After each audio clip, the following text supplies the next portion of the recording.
Sir क्योंकि आपके साथ नाम भी जुड़ा है भजन लाल जी का, और जब हरियाणा में बात होती है तो 3 लालों को खूब याद किया जाता है।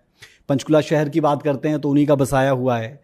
इन तमाम चीज़ों का बेनिफिट आपको मिलता है या फिर एक चैलेंज भी रहता है कि उसे मेंटेन करके रखना है? नहीं, निश्चित रूप से बेनिफिट तो है इस चीज़ का। ये भी एक चैलेंज है कि इसको मेंटेन करके आगे बढ़ाना है। लेकिन अब की बार राह आसान नहीं है। सामने जो कैंडिडेट है वो भी आपके लिए सिरदर्द बढ़ाएगा, क्योंकि 2 मर्तबा बैक टू बैक विधायक रहे हैं, स्पीकर तक रहे हैं। वही चुनाव लड़ना सबका अधिकार है। और अभी आज पंचकुला में टोटल 10 कैंडिडेट हैं। ज्ञानचंद गुप्ता जी ने पिछले 10 साल में कुछ भी नहीं किया।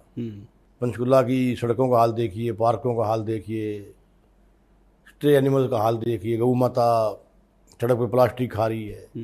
कोई यूनिवर्सिटी नहीं लाए, कोई लॉ कॉलेज नहीं लाए, कोई मेडिकल कॉलेज नहीं लेके आए।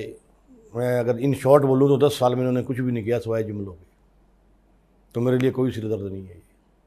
लेकिन वो तो अपनी किताब उन्होंने छपवाई और वो बताते हैं कि मैंने 10 साल में क्या क्या काम किए। किताब आप छपवा लो, कौन रोक लेगा आपको? आप ग्राउंड रियलिटी देखिए ना जी। सड़कों का हाल देखिए आप जाके, बेरोजगारी देखिए, नशा देखिए कितना बिक रहा है खुलेआम। टोटल फेलियर है बीजेपी गवर्नमेंट। और ज्ञानचंद गुप्ता जी ने कुछ भी नहीं है। वो किताब एक झूठ का परिंदा है। तो आप कह रहे हैं कि जो उस किताब में चीज़ें छपी है वो काम नहीं हुए हैं? कुछ भी नहीं हुआ।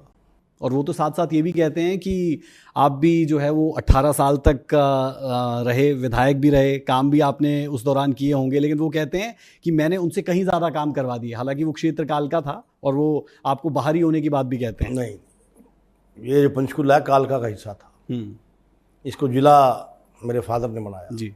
शिवालिक डेवलपमेंट बोर्ड मेरे फादर ने बनाया। माता मनसा देवी श्राइन बोर्ड मेरे फादर ने बनाया। इसके अलावा सैकड़ों ट्यूबवेल लगे सिंचाई के लिए। यहाँ पानी खेती करने में बहुत दिक्कत होती थी लोग किसान भाइयों को।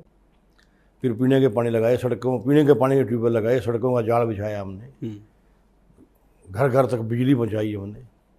और हरियाणा के 90% दफ्तर हमने पंचकुला में शिफ्ट किए कि कल को अगर कोई राजधानी बनाने की बात आए तो पंचकुला के अलावा कोई विकल्प ही ना बचे।